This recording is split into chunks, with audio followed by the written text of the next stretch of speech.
आणि 27 जागा आम आदमी पक्षाकडे येताना सध्या तरी आपल्याला बघायला मिळत आहे। दिल्लीच्या सर्व 70 जागांचे कल जे आहे ते आता साम टीव्हीच्या हाती लागलेले आहे। आता प्रमोद जगताप आमचे प्रतिनिधी आपल्या सोबत आहेत, त्यांच्याकडे थेट जाऊयात। प्रमोद, महत्त्वाचा मुद्दा, एका जागेवर काँग्रेस आतापर्यंत दिसत होती, मात्र तिथे सुद्धा आता काँग्रेस पिछाडीवर गेली असल्याचं दिसतंय आणि ही जी लढत आहे, काटेकी टक्कर जी आहे केवळ भाजप आणि आम आदमी पक्षामध्ये दिसतीये।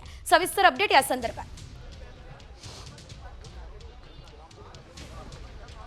सेजल, आपण सकाळपासून हेच सांगत आहोत की काँग्रेस प्रयत्न करते या सगळ्या मुख्य लढतीमध्ये येण्याचा, मात्र सुरुवातीपासूनच काँग्रेस पिछाडीवरती होती। काँग्रेस एका जागावरती आघाडीवरती कौलांमध्ये सुरुवातीची होती।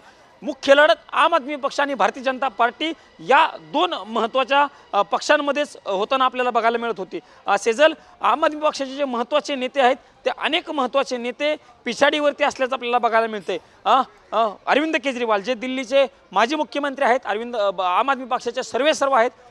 पक्षाची जर सत्ता आली असती तर मुख्यमंत्री पदाचं सगळ्यात पहिलं नाव किंवा मुख्यमंत्री जे बनले असते ते अरविंद केजरीवाल पिछाडीवरती असल्याचं बघायला मिळते। आणि त्या ठिकाणी भारतीय जनता पार्टीचे जे उमेदवार आहेत परवेश वर्मा हे आघाडीवरती असल्याचं बघायला मिळते। अनेक मतदारसंघामध्ये आपचे उमेदवार पिछाडीवरती आहेत। कालकाजीमध्ये अतिशय देखील पिछाडीवरती गेल्याची माहिती मिळते। त्या ठिकाणी रमेश बिदुडे भारतीय जनता पार्टीचे आहेत ते आघाडीवरती गेल्याचं बघायला मिळते। जंगपुरामधनं मनीष सिसोदिया जे दिल्लीचे माजी उपमुख्यमंत्री आहेत, अरविंद केजरीवाल यांच्यानंतर पक्षाचा सर्वात आश्वासक चेहरा म्हणून मनीष सिसोदिया यांच्याकडे बघितलं जातं। ते मनीष सिसोदिया देखील पिछाडीवरती असल्याचं बघायला मिळते। आता तुम्ही जो उल्लेख केला होता सेजल, तो बाबरपूर मतदारसंघातील गोपाल राय सध्या आघाडीवरती बघायला मिळतात। आम आदमी पक्षाचे हा आपसाठी दिलासा आहे असं म्हणावं लागेल।